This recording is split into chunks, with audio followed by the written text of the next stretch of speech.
అందరికీ నమస్కారం. గీతమ్మ కథల ప్రపంచానికి స్వాగతం. నేను గీతావాణి. ఇప్పుడు మనం శరచంద్రుని శుభదను ఆస్వాదిస్తున్నాం. 7వ మరియు చిట్టచివరి భాగంలోకి ప్రవేశించాం. ఈ రచన మీకు నచ్చినట్లయితే లైక్ చేయండి, షేర్ చేయండి మరియు సబ్స్క్రైబ్ చేసుకోండి. ఇప్పుడు చిట్టచివరి భాగపు కథలోకి. కామరూపదేశం నుంచి బాణం వేసే విద్య నేర్చుకుని వచ్చిందన్న మాట జయ తల్లి మనసుని కలతపరిచిందన్న సంగతి మాలతి గ్రహించింది. జయ తల్లి పొడి నవ్వు ఒకటి నవ్వి, అయితే వస్తానిహా, మధ్య మధ్య నీ దగ్గరికి వస్తూ ఉంటాను అన్నది. రండి.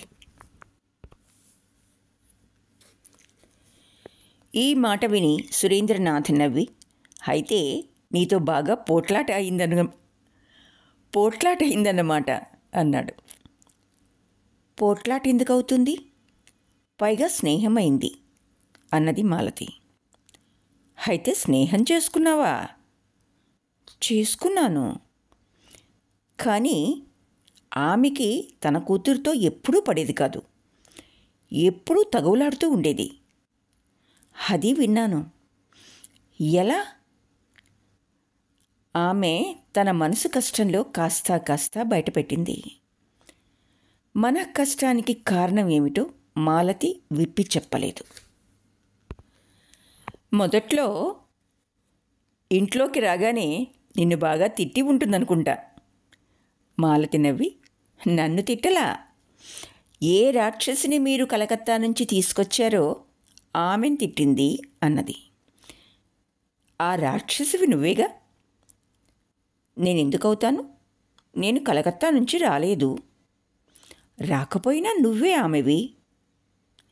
ఆమె నన్ను గుర్తించలేదు కూడా, ఒక పరిచారికని అనుకుంది. సురేంద్రనాథ్ కొంచెం విచారంగా, అలా కాక వచ్చిన వాళ్ళు ఇంకెలా అనుకుంటారు నిన్ను చూసి అన్నాడు. లేదు కనుకనే బ్రతికి ఉన్నా ఇవాళ, లేకపోతే బహుశా నన్ను బ్రతకనిచ్చేది కాదు. చంపేసేదా? బహుశా. తర్వాత ఆ రాక్షసి ఇక్కడ లేదన్నా, దాంతో వచ్చాక దాన్ని మింగేస్తానంది. సురేంద్రనాథ్ నవ్వటం మొదలుపెట్టాడు. తర్వాత మీకు మందు పెట్టిందా అని అడిగింది. పెట్టి ఉంటుంది అన్నాను. లేకపోతే బాబుగారు ఆమె నుంచోమంటే నుంచుని, కూర్చోమంటే కూర్చోవటం ఎందుకు చేస్తారు అన్నా. నేను అలా చేస్తున్నానా? చేయటం లేదా? సరే, తర్వాత మంత్రాలు తంత్రాలు బాగా తెలుసా అని అడిగింది. బాగా తెలుసు అన్నాను. కామరూపు నుంచి నేర్చుకుని వచ్చిందని విన్నాను అన్నాను. నాకు తెలుసునన్నది. కానీ లోపల భయపడినట్లుంది. బాణం వేయటం తెలుసా అంది. తెలుసు అన్నాను. సురేంద్రబాబు ఈసారి గట్టిగా నవ్వాడు. ఇప్పుడు పారిపోయి ఉంటుందనుకుంటాను బహుశా. ఇంకెప్పుడు ఇక్కడికి రాదేమో. ఎందుకు రాదు? కానీ మీ ఆ రాక్షసి దగ్గరికి రాదు. వస్తే నా దగ్గరకు వస్తుంది. ఎవరి దగ్గరికైనా రాని, నువ్వు మాత్రం ఇప్పుడు నా దగ్గరికి రా. దగ్గరికి వచ్చాక చేతులు రెండూ పట్టుకొని, మాలతి, ఇంకా ఎన్నాళ్ళు ఇలా గడుపుతావు? ఈ ధోరణి అది చూడటానికి బాగుండదు అన్నాడు. మాలతి ముఖం తిప్పుకొని నవ్వి, నగలు పెట్టుకుంటే అందం ఎక్కువ అవుతుందా అంది. నీది అంతులేని సౌందర్యం, అలాంటిదిహ ఎక్కువ అవటం ఏముంటుంది? కానీ నా తృప్తి కోసమైనా కనీసం నగలు పెట్టుకోవాలా? పెట్టుకుంటాను, కానీ నేను నగలు పెట్టుకోవటంలో మీకు ఇంత పట్టుదల ఎందుకో ముందు చెప్పండి. అలా అయితే మనసులో విచారం మర్చిపోతావేమో అని. ఒట్టిది. అయితే చెప్తా విను. నీ ఈ నిరాభరణ రూపం జ్యోతిర్మయి. స్పృశించటానికి కూడా అప్పుడప్పుడు సంకోచం కలుగుతూ ఉంటుంది. చూస్తుంటే నా పాపాలన్నీ నీ వద్ద వెలిగిపోతున్నాయా అనిపిస్తూ ఉంటుంది. ఒక్కొక్కప్పుడు నీకు చెప్పడానికే నీ దగ్గరకు వచ్చి కూర్చున్నప్పుడు ఏదో తెలియని భయం నన్ను వెంటనంటి ఉంటున్నట్లు ఉంటుంది. నేనంత సుఖించలేకపోతున్నా, అంత కలిసిపోలేకపోతున్నా. అందుకని నీకు నగలు ధరింపచేసి నీ కాంతిని కాస్త తగ్గించుదామని. మాలతి మౌనంగా తన సర్వావయవాల్ని పరిశీలించుకుంది. నిలువుటద్దంలో తన నిండు ప్రతిరూపం కనిపిస్తోంది. అది చూసుకుంది. తన రూపం నిజంగా ఉజ్వలమైనదని, జ్యోతిర్మయి అని తోచింది. అతీత పుణ్యస్మృతులు తన శరీరాన్ని ఇంకా వదిలిపోలేదనిపించింది. పవిత్రత ఇంకా కాస్త తన శరీరాన్ని అంటిపెట్టుకుని ఉన్నట్లు తోచింది. రాత్రి హఠాత్తుగా నిశ్శబ్దంగా ఉన్న పడకగదిలో మాలతికి రవంత భ్రమ జనించింది. ఎదురుగా అద్దంలో ఒక కళంకిత దేవీమూర్తి, ఆమె ప్రక్కన ఆమె ఆరాధ్య దైవమైన సురేంద్రనాథుని అకళంక దేవమూర్తి కనిపించాయి. విస్మయంతో ఆనందంతో మాలతి కళ్ళు మూసుకుంది. మర్నాడు సంధ్య పడ్డాక సురేంద్రనాథుడు మోహన రూపంతో మాలతి గదిలోకొచ్చాడు. మెళ్ళో పెద్ద పూలదండ ఉంది. జాజి, మల్లె, గులాబీ మొదలైన పూలతో కుట్టినది. ఒక చేత్తో పెద్ద పూల గుత్తి, సిల్కు పంచ కట్టుకున్నాడు. కాళ్ళకి జరీ చెడావులు. ఉత్సాహంతో సరాసరి మాలతి ఎదుటికి వచ్చి నిలబడ్డాడు. అతడి ముస్తాబది చూసి మాలతి నవ్వుతూ, ఇవాళ ఇదేమిటి మళ్ళీ అని అడిగింది. చెప్పుకో చూద్దాం. తెలీదు నాకు. సురేంద్రనాథుడు గంభీరంగా. నువ్వు పూజ చేస్తావా అని అడిగాడు. చేస్తాను. అయితే నీ ఇంట్లో చందనం ఉంటుంది. చందనం తీసుకొచ్చి నన్ను అలంకరించు. ఇవాళ నా వివాహం. ఎవరితో? ముందు నన్ను అలంకరించు, తర్వాత తెలుసుకుందు గాని. మాలతి కింద నుంచి చందనం అరగదీసి తీసుకొచ్చి చక్కగా అలంకరించి, ఇక చెప్పండి అన్నది. అది ఇంకా తెలుసుకోలేదా? తర్వాత మెళ్ళో పూలమాలలు తీసి ఒక్కొక్కటి ఆమె మెళ్ళో వేశాడు. ముఖమల్ కవరింగ్ బాక్స్లోంచి రకరకాల వజ్రాల నగలవి తీసి అలంకరించాడు. మాలతి జన్మలో అలాంటివి చూసి ఎరుగదు. విస్తుపోయి చూడసాగింది. అంతా పూర్తి చేసి ముఖం చుంపించి, నిన్ను వివాహం చేసుకున్నాను. ఇన్నాళ్లకి నువ్వు నా భార్యవయ్యావు. ఇంకా ఎక్కడికి పారిపోలేవు. ఇవాళ ధరింపజేసిన మాలల్ని జన్మ జన్మాలకి తీసి పారేయలేవు అన్నాడు. ఇద్దరి కళ్ళల్లోనూ నీళ్ళొచ్చాయి. ఇద్దరూ కొంచెంసేపు వరకు మాట్లాడలేకపోయారు. తరువాత అశ్రువులు తుడుచుకొని, ఇప్పుడిహ ఇంటికి పద. నీ సంసారాన్ని నువ్వు చక్కదిద్దుకో. ఈ జన్మలో సుఖవంతురాలివి కావాలని ఆశీర్వదిస్తున్నాను అన్నాడు సురేంద్రనాథ్. మాలతి నమస్కరించి మళ్ళీ దగ్గర కూర్చుంది. ఆమెకి వాళ్ళ కన్నీళ్లు కట్టలు తెగాయి. 1000 సార్లు తుడుచుకుంది, 1000 సార్లు పొంగాయి. ఏం చేసినా కట్టుపట్టం లేదు. సురేంద్రనాథుడు అది గమనించి, మాలతి, ఇవాళ మీ అమ్మా నాన్న జ్ఞాపకం వస్తున్నారా అని అడిగాడు. అని తల తిప్పింది మాలతి. నేను అనుకున్న దానికి నువ్వే అడ్డుతగులుతూ వచ్చావు. ఇంకా ఇలా ఉండకూడదని నిశ్చయించుకున్నాను. నిన్ను పొందినందుకు బహిరంగంగా వివాహం చేసుకుని మళ్ళీ సంసారినవుదాం అనుకున్నాను. మీ అమ్మని నాన్నని ఇక్కడికి రప్పిస్తాను. లోకులు ఏమైనా అనుకుని నేను మాత్రం సుఖపడతాను. మాలతి దీర్ఘంగా నిట్టూర్చి, ఆ ఆశ ఇప్పుడు దురాశ అన్నది. ఇప్పుడు ఇంటికి వెళ్దామా? ఎక్కడా అని అడిగింది మాలతి. నేనెక్కడుంటే అదే నీ ఇల్లు. ఇది నా ఇల్లు కాదు. నేను సరిగ్గా అలాగే అనుకున్నాను. కష్టపు రోజులు చాలా నెమ్మదిగా గడుస్తాయి. కానీ ఏమైనా గడుస్తాయి, అలాగే ఉండిపోవు. మాధవుడు చచ్చిపోయాక శుభదకు కూడా అలాగే చాలా రోజులు గడిచాయి.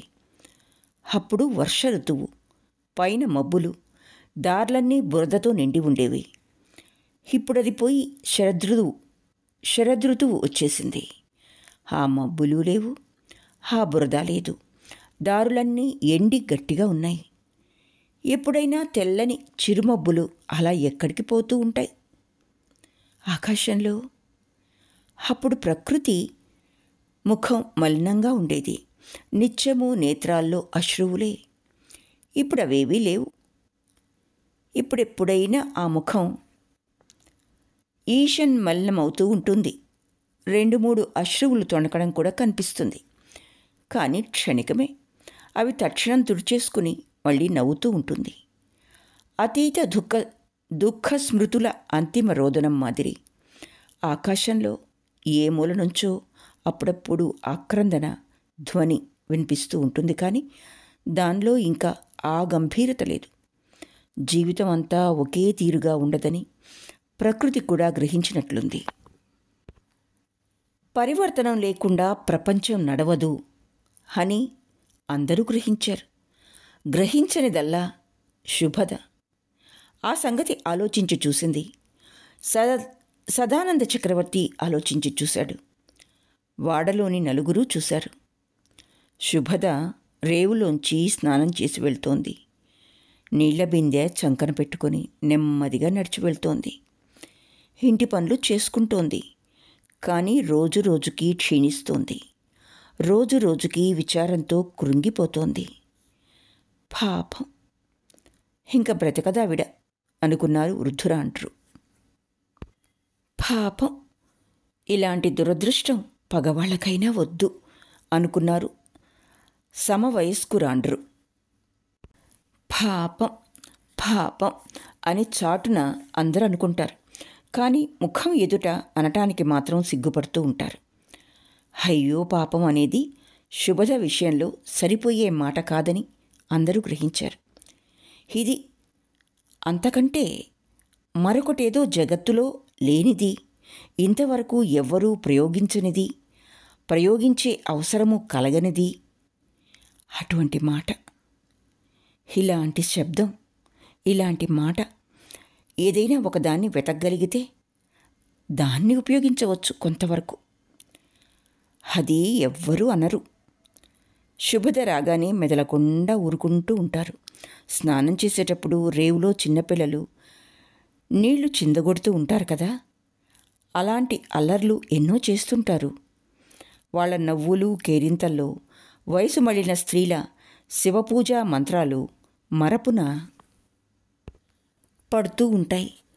కానీ శుభద మాత్రం రేవులో ఒక కొసను బిందె దింపుకొని ఏదో అస్పృశ్యలాగా ఎంతో సంకోచంతో నీళ్లలో దిగుతూ ఉంటుంది. అప్పుడిహ పిల్లలు అల్లరి చెయ్యరు, నీళ్లు చిందగొట్టరు. అలా అని గ్రహిస్తారు వాళ్ళు. అప్పుడిహ బుద్ధిమంతురాండ్లులాగా తమ తల్లున్నో లేక పెద్దవాళ్ల కొంగులో పట్టుకొని నుంచుంటారు. ఆమె వెళ్ళిపోయినా మళ్ళీ వెంటనే మామూలు స్థితికి రారు. శుభద నవ్వటం మర్చిపోయింది, దుఃఖించటం మర్చిపోయింది. ఏడవాలంటే ఆమెకు విసుగొస్తుంది. ఆ పూర్వపు సంగతులన్నీ తలుచుకోబోతే సిగ్గేస్తుంది. ఇల్లిప్పుడు పూర్తిగా శూన్యమైంది. చలన అత్తవారింటికి వెళ్ళింది. రాసమణి రోజల్లా సాధారణంగా ఇంటికే రాదు. ఇక హారాన్ ముఖర్జీ, అతడిప్పుడు బుద్ధిమంతుడయ్యాడు. రోజూ 2 పూటలా ఇంటికొస్తాడు. బేడ పావల ఇదివరకులాగానే అప్పు తీసుకుంటూ ఉంటాడు, మళ్ళీ వెళ్ళిపోతూ ఉంటాడు. శుభద మధ్యాహ్నమంతా వంటింట్లో కొంగుపరుచుకుని పడుకుంటూ ఉంటుంది. సంధ్య పడగానే మళ్ళీ లేస్తుంది. నీళ్లకు వెళ్తుంది, దీపం వెలిగిస్తుంది, వంట చేస్తుంది, శ్రద్ధగా ఒక పళ్ళెంలో భర్త కోసం అన్నం మూత పెట్టి ఉంచుతుంది. సదానందుడికి భోజనం పెడుతుంది. మళ్ళీ తెల్లవారుతూ ఉంటుంది. మళ్ళీ పొద్దుగురుంగుతూ ఉంటుంది. రోజులాగానే ఇవాళ కూడా శుభద మధ్యాహ్నం అంతా వంటింట్లో పడుకుని ఉంది. బయట నుంచి ఎవరో అమ్మగారు అని మగగొంతు పిలుపు వినిపించింది. శుభదకు వినిపించింది కానీ మాట్లాడలా.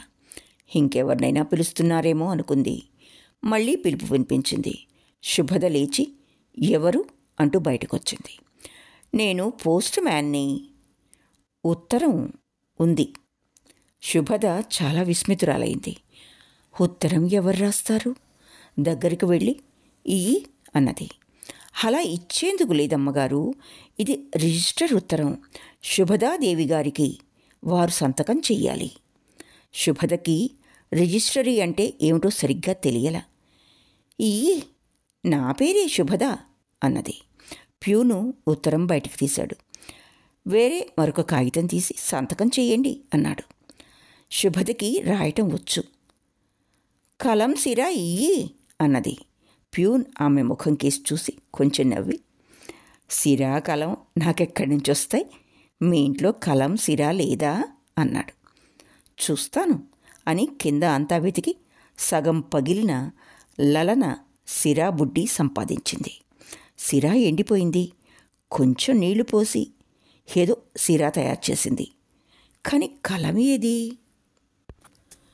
హఠాత్తుగా శుభదకి మాధవుడి దస్తరం జ్ఞాపకం వచ్చింది. పైన గదిలో ఓ చిన్న బల్ల మీద కూర్చుని మాధవుడు, చలన చదువుకునేవాళ్ళు. లలన వాళ్ళకి ఉపాధ్యాయుని. శుభద పైకి వచ్చి చూసింది. ఒక బల్ల మీద ఒక మూల సిరా మరకల గుడ్డని కట్టి ఉన్న దస్తరం ఒకటి కనిపించింది. శుభద ఇటువైపుకి చాలా రోజుల నుంచి రావటం లేదు. చాలా రోజులుగా ఇటుకేసి చూడటం లేదు. ఇది లలన గది. లలన మరణించాక ఇవాళే ఆమె మొదటిసారిగా ఈ గదిలోకి రావటం. దస్తరం తీసుకుని మెల్లగా విప్పింది. సగం పగిలిన పలక ఒకటి, సగం వాచకం పుస్తకం, 2 కాకి ఈకల కలాలు, 2 బలపాలు, పాత కేటలాగుల్లోంచి చింపిన 4-5 బొమ్మలు. టప్పుమని పెద్ద కన్నీటి బొట్టు పలక మీద పడింది. ఒక కలం తీసుకుని శుభద మళ్ళీ వాటిని జాగ్రత్తగా పెట్టి చుట్టింది. దస్తరం ఎంచేతంటే ఇవి మాధవుడికి ఎంతో ఇష్టమైన వస్తువులని ఆమెకు తెలుసు. కిందకొచ్చి శుభద ఉత్తరం తీసుకుంది. ఇంట్లోకి తీసుకెళ్ళి చింపి చూసింది. 50 రూపాయల నోట్లున్నాయి అందులో. తప్పకుండా పొరపాటు జరిగి ఉంటుంది. ప్యూన్ని పిలవటానికి ఆమె బయటకొచ్చింది గబగబా. కానీ ప్యూన్ అప్పటికే వెళ్ళిపోయాడు. సంసార స్త్రీ బిగ్గరగా కేకేసి పిలవలేకపోయింది. అంచేత నోట్లు తీసుకుని మళ్ళీ వెనక్కొచ్చింది. కొంచెం సేపు అయ్యాక అతడంతట అతడే మళ్ళీ వస్తాడు అనుకుంది. కానీ అలా జరగలేదు. అతడు ఆ రోజు రాలేదు, మర్నాడు రాలేదు. అప్పుడు ఈ సంగతి సదానందుడికి తెలియజేసింది శుభద. సదానందుడు అంతా విని, పొరపాటు జరగలేదు. ఈ ఊళ్ళో మీ పేరు గల వాళ్ళు మరొకరు లేరు. హారాన్ ముఖర్జీ గారి ఇల్లు మీదేనన్నది స్పష్టం. కానీ కలకత్తాలో ఎవరున్నారు మీకు అని అడిగాడు. కలకత్తాలో మాకెవ్వరూ లేరు. మర్నాడు సదానందుడు పోస్టాఫీస్కు వెళ్ళి తెలుసుకొని వచ్చాడు. అఘోర్నాథ్ బోస్ వకీలు కలకత్తా నుంచి ఈ డబ్బు పంపించాడు.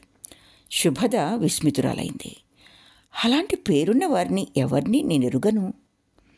అయితే మరి నువ్వు ఉపాయం చెయ్యి. సదానందుడు నవ్వి, ఉపాయం ఏం చెయ్యనింకా? డబ్బు తీసుకోవటం ఇష్టం లేకపోతే తిప్పి పంపించండి అన్నాడు. నాయనా, పిల్లలు వాళ్ళు తిండి లేని రోజుల్లో కూడా ఈ డబ్బు తీసుకునేదాన్ని కాను. ఇప్పుడెందుకు తీసుకుంటాను? ఇది నా డబ్బు కాదు. నువ్వు పంపించి. సదానందుడు ఆలోచించి నేను కలకత్తా వెళ్ళి కనుక్కుంటాను. ఈ డబ్బు మీ దగ్గర ఉంచండి. తిరిగి ఇచ్చివేయవలసి వస్తే ఇచ్చివేస్తాను అన్నాడు. నువ్వు డబ్బు వెంట తీసుకెళ్ళు. ఇష్టం అయిష్టం అనేవి లేవు. తిరిగి ఇచ్చి. బహుశా ఆయన మరెవరికో పంపించబోయి నాకు పంపించుంటారు. ఏదో అక్కడికి వెళ్ళి నిర్ణయించుకుంటాను. అలాగే చెయ్యి. వకీలు అఘోరనాథ్ బాబు తన కచేరీ గదిలో కూర్చునున్నారు. ఎదురుగా టేబుల్కి అవతల పక్కన నారాయణపూర్ జమీందారు సురేంద్రనాథ్ బాబు కూర్చునున్నాడు. టేబుల్ మీద వ్యవహారాలకు సంబంధించిన కవిల కట్టెలు గుట్టెడు పడి ఉన్నాయి. ఇద్దరూ హడావిడిగా వాటిని పరిశీలిస్తున్నారు. కొంచెం సేపు అయ్యాక సురేంద్రనాథ్ తల ఎత్తి, అఘోర్ బాబు, నేను బహుశా ఈ కేసులో గెలవననుకుంటా అన్నాడు. అప్పుడే ఏమీ చెప్పలేము. ఖచ్చితంగా చెప్పొచ్చు, నేను ఈ దావాలో ఎటూ ఓడిపోతాను. కానీ హైకోర్టు పైన కూడా ఉందిగా. ఉంది, కానీ అంత దూరం వెళ్ళటం ఇష్టం లేదు. అయితే మల్పూర్ ఆస్తి అంతా వదులుకుంటారా? వదులుకోక ఉపాయం ఏముంది? బోలెడంత ఆదాయం తగ్గిపోతుంది. ఇంచుమించు సగం తగ్గిపోతుంది. అఘోర్ బాబు మౌనం వహించాడు. తనలో తాను విసుక్కున్నాడు. ఎంచేతనంటే సురేంద్రబాబు అనుమానమే రేపు నిజమవుతుందని అతడు గ్రహించాడు. ఈ సమయంలో నౌకరొకడొచ్చి, బయట ఒకరు మిమ్మల్ని కలుసుకోవటానికై వచ్చి కూర్చున్నారు అని చెప్పాడు. అఘోర్ బాబు అతడి ముఖం కేసి చూసి, ఎవరు అని అడిగాడు. తెలియదు, చూస్తే ఎవరు బ్రాహ్మణ పండితుడిలా ఉన్నాడు. అయితే నాకిప్పుడు తీరికలేదని చెప్పు. కొంచెం సేపు అయ్యాక అతడు మళ్ళీ తిరిగి వచ్చి, అతడు వెళ్ళనంటున్నాడు, చాలా అవసరమట అని చెప్పాడు. అఘోర బాబు మరింత విసుక్కున్నాడు. కానీ సురేంద్రబాబు ముఖం కేసి చూసి, ఈ గదిలోకే పిలవనా అని అడిగాడు. నష్టం ఏముంది? నౌకరుతో అతడదే చెప్పాడు. కొంచెం సేపు అయ్యాక ఒక పొడుగాటి ఎర్రటి బ్రాహ్మణుడు వచ్చాడు. మెళ్ళో యజ్ఞోపవీతం, నెత్తిన పిలక. కానీ నెత్తిన పిలక గాని మొహాన బొట్టు అది ఏమీ లేవు. సగం మాసిన ఉత్తరీయం. కట్టుకున్నది సైను పంచ. కాళ్ళకి చెప్పులు లేవు. మడమల వరకు కాళ్ళు దుమ్ము కొట్టుకొని ఉండడం ఇద్దరూ చూశారు. కూర్చోండి. బ్రాహ్మణుడు దగ్గరలో ఉన్న బల్ల మీద కూర్చొని, వకీలుగారైన అఘోర్నాథ్ బోస్ మహాశయులు, నా పేరే అఘోర్నాథ్. అయితే తమతోనే పని ఉంది. చెప్పవలసింది ఇక్కడే చెప్పనా? నిరభ్యంతరంగా చెప్పండి. అప్పుడతడు ఉత్తరీయం లోపల నుంచి ఒక నోటు బయటకు తీసి, ఈ డబ్బు శుభదాదేవి పేర తమరే పంపించారా అని అడిగాడు. అఘోర్ బాబు దాన్ని పరీక్షించి, నేనే పంపించాను అన్నాడు. బ్రాహ్మణుడు విస్మితుడై, హాలూద్పూర్లో హారాన్ ముఖర్జీ గారింట్లో శుభదాదేవికేనా అని అడిగాడు. అవును, వారికే. ఎందుకు? యజమాని ఆజ్ఞ ప్రకారం. యజమాని ఎవరు? అఘోర్ బాబు సురేంద్రనాథుని కేసి అరఘడియ చూసి, అది చెప్పకూడదని కట్టడి అన్నాడు. అయితే ఈ డబ్బు తిరిగి తీసుకోండి. ఎవరికి పంపించారో వారు తీసుకోరు. మిమ్మల్ని ఆమె ఎరుగదు. మీ యజమానిని కూడా బహుశా ఆమె ఎరిగి ఉండదు. నన్ను ఈ సంగతి విచారించి ఈ నోట్లు తిరిగి ఇచ్చివేయమని పంపించారు. మీరు ఎవరికో పంపదలుచుకుని పొరపాటున ఆమెకు పంపించారని అనుకున్నాం మేము. అంత పొరపాటు వకీళ్ళకు రాదు అంటూ నవ్వాడు అఘోర్ బాబు. రాకపోవచ్చు, కానీ మీరు దీన్ని తీసుకోండి మళ్ళీ. అది వేయలేదు. యజమాని ఆదేశానికి భిన్నంగా ఏమీ చెయ్యలేను. అయితే వారిని అడిగి చెప్పండి. నేను మరొక రోజున వచ్చి ఇచ్చి వెళ్తాను అని అతడు లేవబోతుండగా సురేంద్రనాథుడు తనంతట తానే, తమరి పేరు అని అడిగాడు. నా పేరు సదానంద చక్రవర్తి. సురేంద్రనాథుడు గతుక్కుమన్నాడు.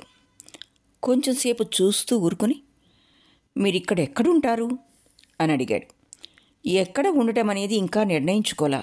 సరాసరి ఇక్కడికే వచ్చాను. బహుశా తిరిగి వెళ్ళిపోతాను. సురేంద్రబాబు అఘోర్నాథ్తో, వెళ్తానింకా, రాత్రికి మళ్ళీ వస్తాను అని సదానందుడికేసి చూసి, మీతో నేను కొంచెం మాట్లాడాలి అన్నాడు. చెప్పండి. ఇక్కడ కాదు, మా బస దగ్గరే. అభ్యంతరం లేకపోతే రండి అక్కడికి. అన్నీ చెప్తాను. సదానందుడికి అందుకేమీ అభ్యంతరం లేదు. అప్పుడిద్దరూ బండిలోకి వచ్చి కూర్చున్నారు. కూర్చున్నాక సదానందుడు, ఇంతకు ముందెప్పుడు మిమ్మల్ని చూసి ఎరగను, కానీ మీరు నన్నెక్కడైనా చూశారా అని అడిగాడు సదానందుడు. ఆహా, చూడలేదు, కానీ మిమ్మల్ని ఎరుగుదును. ఎలా? బసకు రండి, అక్కడే చెప్తాను. కాసేపటికి బండి బస దగ్గరికి వచ్చి ఆగింది. నేను బ్రాహ్మణ్ణే, పొద్దు కూడా చాలా ఎక్కింది. తమరిక్కడ భోంచేస్తే నష్టమేముంది అన్నాడు సురేంద్రనాథ్. ఏమీ లేదు.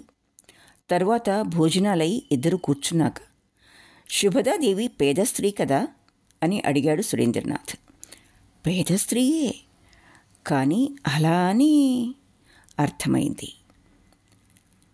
అలా అని కొంతవరకు అంతే. పైగా దాత పేరు తెలియనప్పుడు. కానీ దానివల్ల నష్టమేముంది? దానం చేసిన వారు అది పొరపాటున జరిగింది కాదని స్వయంగానే చెప్పారు. యోగ్య వ్యక్తికే, ఇవ్వవలసిన వ్యక్తికే ఇచ్చారు. ఎవరు దానం చేశారు? అఘోరబాబే అనుకోండి. అఘోరబాబుకి అధికారం ఏముంది? సురేంద్రబాబు కొంచెం తెల్లబోయి, దానం చేయటానికి అందరికీ అధికారం ఉంది అన్నాడు. ఉండొచ్చు, కానీ అందరూ స్వీకరిస్తారా? స్వీకరించరు, కానీ జరుగుబాటు లేనివారు. సదానందుడికి కొంచెం కోపం వచ్చింది. శుభదాదేవికి ఇలాంటి భిక్ష తీసుకోకపోయినా గడుస్తుంది. ఇప్పుడు గడుస్తుందేమో, కానీ కొంతకాలం క్రితం గడిచేదా? ఆ సంగతి అనవసరం. కానీ మీరిన్ని సంగతులు ఎలా తెలుసుకున్నారు? నాకు చాలా సంగతులు తెలుసు. హారాన్ బాబు సంపాదించరు, పైగా దురలవాట్లు కూడా ఉన్నాయి. భార్యా పిల్లల సంగతి పట్టించుకోలేని వారి సంసారం ఇతరుల సహాయం మీద కాక మరింక ఎలా నడుస్తుంది? సదానందుడు కొంచెం తికమకపడ్డాడు. చటుక్కున సమాధానం ఏమీ చెప్పలేకపోయాడు. హారాన్ బాబు ఇప్పుడేం చేస్తున్నారు? ఏమీ చేయటంలా. తెలిసింది. మీ సహాయం వల్ల వారి సంసార యాత్ర జరుగుతోందా? సహాయం చేసేది భగవంతుడు, నేను నిరుపేదను. చలన వివాహమైందా? అయింది. ఎక్కడ? ఎవరికిచ్చారు? మా ఊళ్ళోనే శారదాచరణ్ రాయ్కిచ్చి చేశారు. మాధవుడు ఎలా ఉన్నాడు? అతడు బ్రతికి లేడు. చాలా రోజులైంది చనిపోయి. పాపం వారి పెద్ద కూతురు ఎక్కడుంది ఇప్పుడు? సదానందుడు విస్మితుడై, ఎక్కడ ఉండటమేమిటి, ఆమె బ్రతికి లేదు అన్నాడు. బ్రతికి లేదు? ఎలా చనిపోయింది? గంగలో పడి ఆత్మహత్య చేసుకుంది. ఎలా తెలిసింది? శవం దొరికిందా? శవం పైకి తేలలేదు, కానీ ఆమె కట్టుకున్న చీర మాత్రం దొరికింది. దాన్ని బట్టి ఆత్మహత్య చేసుకునే ఉంటుంది. ఆ విషయంలో ఎవరికీ సందేహం లేదా? ఏమీ లేదు. ఇద్దరూ కాసేపు మెదలకుండా ఊరుకున్నారు. తరువాత సురేంద్రనాథుడు, ఒకవేళ ఈ డబ్బు ఆమె పంపించి ఉంటే అన్నాడు. ఎవరు? లలన? లలన ఎవరు? ఆమె పేరు లలన? నేను మర్చిపోయాను. లలనే, లలన. లలన, చలన ఇద్దరు అక్క చెల్లెళ్ళు కదూ? ఒకవేళ ఈ డబ్బు ఆమె పంపిందనుకోండి. చచ్చిపోయిన ఆమె? ఆమె. గంగ ఒడ్డున చీర దొరికినంత మాత్రాన ఆమె చనిపోయిందని నిర్ధారణ ఏముంది? ఇప్పుడు ఒకవేళ ఆమె పంపి ఉంటే? సదానందుడు వెలవెలబోయాడు. తల వంచుకుని కాసేపు ఆలోచించి, ఆమె బ్రతికి లేదు, బ్రతికి ఉంటే ఉత్తరం రాసేది అన్నాడు. ఉత్తరం రాయటానికి ఆమెకు ఒకవేళ సిగ్గేసి ఉంటే? నేను లలనను ఎరుగుదును. లజ్జపడవలసిన పని లలన ఎన్నడూ చెయ్యదు. బ్రతికి ఉంటే ఎప్పుడూ ఆత్మగోపనం చేసుకోదు. ఆమె చనిపోలేదు, బ్రతికే ఉంది. ఆమె ఈ డబ్బు పంపించింది, నెల నెలా పంపిస్తూ ఉంటుంది.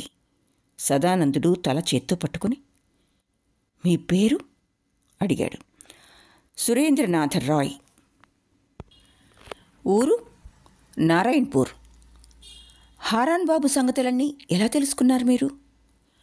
లలన చెప్పింది. లలన చెప్పలేదు, ఆమె చచ్చిపోయింది. చచ్చిపోలేదు, సుఖంగా ఉంది. ఆమె స్వర్గానికి వెళ్ళింది. సదానందబాబు కొంచెం ఆగండి అని అరిచాడు సురేంద్రనాథ్. నేను వెళ్తాను, ఆగండి, ఇంకో 2 మాటలు. ఎప్పుడైనా కనుక కనిపిస్తే సదా దాదా నీకు ఆశీస్సులు చెప్పాడని చెప్పండి. ఆమె తల్లితో చెప్పండి. ఆహా, ఆమె స్వర్గానికి వెళ్ళింది అని సదానందుడు నెమ్మదిగా వెళ్ళిపోయాడు. ఇంకా కూర్చోలేదు, వెనక్కి తిరిగి రాలేదు. అతడు వెళ్ళిపోయాక సురేంద్రనాథుడు చాలాసేపు అలాగే నిర్ఘాంతుడైపోయి కూర్చున్నాడు. కొన్నాళ్ల క్రితం అయినట్లయితే ఇలాంటి సమయంలో నవ్వేవాడు, కానీ ఇవాళ అతడి కళ్ళల్లో నీళ్లు తిరిగాయి. ఈ సమయంలో బయట నుంచి నౌకరు, బాబు బండి సిద్ధం చేయనా అని అడిగాడు. సిద్ధం చేయి. చీచీ, ఇలాంటి విషం కూడా బుద్ధిపూర్వకంగా తాగుతారు మనుషులు. రాత్రి చాలా పొద్దుపోయింది. ఇంకా మాలతి తన గదిలో సీతావనవాసం చదువుకుంటూ కూర్చుంది. ఏడుస్తూ ఉంది, కళ్ళు తుడుచుకుంటూ ఉంది, చదువుతోంది. ఆహా, చాలా బాగుంది, విడిచిపెట్టే బుద్ధి పుట్టడంలా. ఈ సమయంలో గుమ్మం బయట నుంచుని ఎవరో గంభీర కంఠంతో లలనా అని పిలిచారు. మాలతి వణికిపోయింది. చేతిలోని సీతావనవాసం క్రింద పడిపోయింది. లలనా? మాలతి గుండెలు కొట్టుకున్నాయి. క్షీణస్వరంతో ఎవరు అన్నది. ఈసారి సురేంద్రనాథుడు నవ్వుతూ లోపలికొచ్చి లలనా అని పిలిచాడు మళ్ళీ. మీరా? నేనే, కానీ నువ్వు పట్టుపడ్డావు. దొంగ పేరు పెట్టుకున్నావు దేనికి? ఏది? మళ్ళీ అబద్ధమా అంటూ ఆమె అధరం చుంబించి, అంతా తెలుసుకుని వచ్చాను. లలనవి మాలతి వైనావు అన్నాడు. ఎక్కడా? కలకత్తాలో. కలకత్తాలో ఎవ్వరూ ఎరుగరే నన్ను. అక్కడ నిన్నెవరూ ఎరుగరు నిజమే, కానీ తెలిసిన వాళ్ళు హాలూద్పూర్ నుంచి వచ్చారు. ఎవరు? మీ సదాదాదా ఆ నోటుని తిరిగి ఇచ్చివేయటానికి అఘోర్ బాబు దగ్గరికి వచ్చాడు. నోటు తిరిగి ఇచ్చేయటానికా? సదాదాదా అతడే. మాలతి మెదలకుండా ఊరుకుంది. కొంచెం సేపయ్యాక సురేంద్రనాథుడు మాట్లాడవే అని అడిగాడు.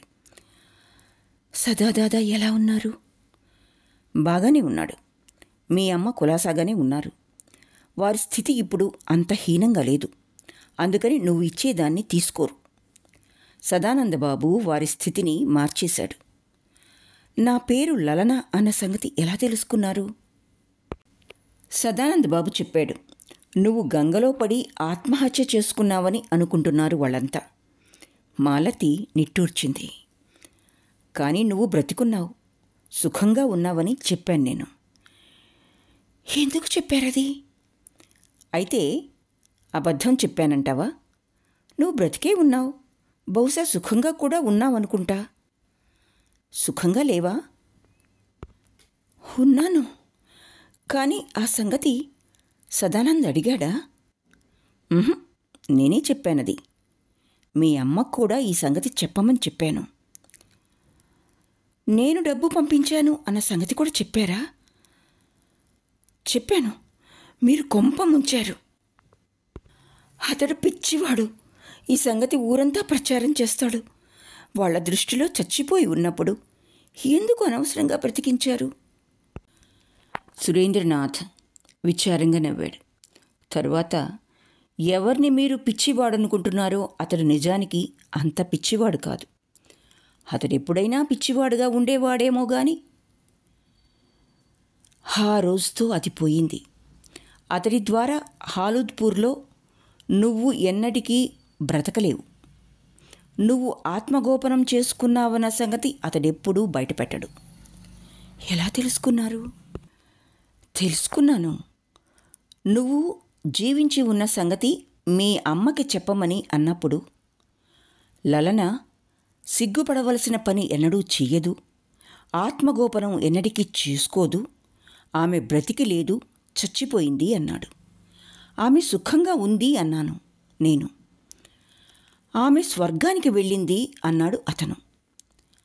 సదానంద్ బాబు, ఇంకో క్షణం ఆగండి అన్నాను. నేను వెళ్తున్నాను. ఎప్పుడైనా లలన గనక కనిపిస్తే సదానంద్ దాదా అనేక ఆశీస్సులు తెలిపాడని చెప్పండి అన్నాడు. మాలతి, నేను ఏ విషయాన్ని తాగానో ఆ విషయాన్ని అతడు తాగాడు. నాకు సుఖాన్నిచ్చింది అతడికి ప్రాణాంతకమైంది అని గ్రహించాను నేను. మాలతి తల వంచుకుని వింటోంది. ఎంతో ఏడవాలనిపిస్తోంది, కానీ సిగ్గేస్తోంది. మరొక శుభవార్త. మీ చలన పెళ్ళయింది. మాలతి ముఖమెత్తి, అయిందా? ఎక్కడా? ఎవరితో అని అడిగింది. ఆ ఊళ్ళోనే. శారదాచరణుడా ఎవరు అతడితో. మాలతి గ్రహించింది. మనస్సులో అతడికి ఎన్నో ధన్యవాదాలు తెలిపి, వివాహం చేసుకుంటే అతడే చేసుకుంటాడని నాకు కొంతవరకు తెలుసు. ఎలా తెలుసు? ఇదివరకు నుంచి మాటలు జరుగుతున్నాయా? ఏం జరగలేదు. అయితే ఒకప్పుడు అతన్ని చలని చేసుకోమని అర్థించాను, కానీ తండ్రి భయం మూలంగా చేసుకోవడానికి ఇష్టపడలేదు.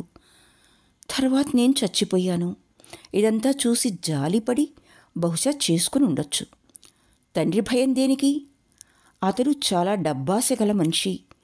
కొడుకు పెళ్లి ద్వారా కాస్త డబ్బు రాబట్టాలని అతడి ఉద్దేశం. మరి అలాంటి ఉద్దేశం ఎందుకు మారి ఉంటుంది? మీ నాన్న ఖచ్చితంగా డబ్బు ఇచ్చి ఉండడు. అయి ఉండొచ్చు. మాలతి మనసులో, ఏ ప్రేమను బట్టి మీరిచ్చారో అలాగే శారదాచరణుని ప్రేమతో అతని తండ్రి కూడా కట్టుబడి ఈ పని చేసుంటాడు అనుకుంది. కానీ అది పైకి మాత్రం అనలేదు. మాలతికి ఇవాళ ఆలోచించుకోవటానికి చాలా అంశాలున్నాయి. అంచేత ఎక్కువ మాట్లాడబుద్ధి పుట్టల ఆమెకి. కానీ మాధవుడి సంగతి గుర్తుకొచ్చింది. మాధవుడు, వాడి సంగతి అడిగారా అని అడిగింది. అతడు బాగానే ఉన్నాడు. మాలతి దీర్ఘంగా నిట్టూర్చింది. ఆ రాత్రి చాలాసేపటి వరకు మేల్కొని ఉంది ఆమె. ఎన్నో సంగతులు గుర్తుకు రాసాగాయి. సదానందుడు వచ్చాడు. డబ్బు తిరిగి ఇచ్చివేద్దామనుకున్నాడు. వారికి ఇంకా అవసరం లేదు, నేను పంపించను ఇంకా అనుకున్నది. తరువాత శారదాచరణుడు గుర్తుకొచ్చాడు. ఇదివరకు శత ధన్యవాదాలు తెలిపింది, ఇప్పుడు సహస్ర ధన్యవాదాలు తెలిపింది. మనసులో, నన్ను తప్పు పట్టకు, అప్పుడు నిన్ను అర్థం చేసుకోలేకపోయాను. ఇంక నిన్నెప్పటికీ కలుసుకోలేను బహుశా. కానీ బ్రతికి ఉన్నన్నాళ్ళు నీ ఈ దయను మాత్రం మర్చిపోలేను. ఆంతర్యంలో నీవంటే నాకిదివరకు ఉన్న భక్తి ఎప్పుడూ ఉంటుంది అనుకున్నది. శారదాచరణుడి అస్పష్ట ఛాయ తన హృదయంలో నుంచి పూర్తిగా చెదిరిపోలేదిప్పటికీ అని గ్రహించిందామె. అది ఈనాడు ఇంకా స్పష్టమైంది. భర్త అతడు సదానందుడు అనుకుంటున్నాడు, కానీ అతడు శారదుడు అనుకుంది మనస్సులో. ఇక్కడ సదానంద్ తిరిగొచ్చాడు. అతడు దారి పొడుగునా పరధ్యానంగానే ఉన్నాడు. దారిలో ఎవరైనా కనిపించి, బాబుగారు ఎక్కడి నుంచి అని అడిగితే అనేవాడు.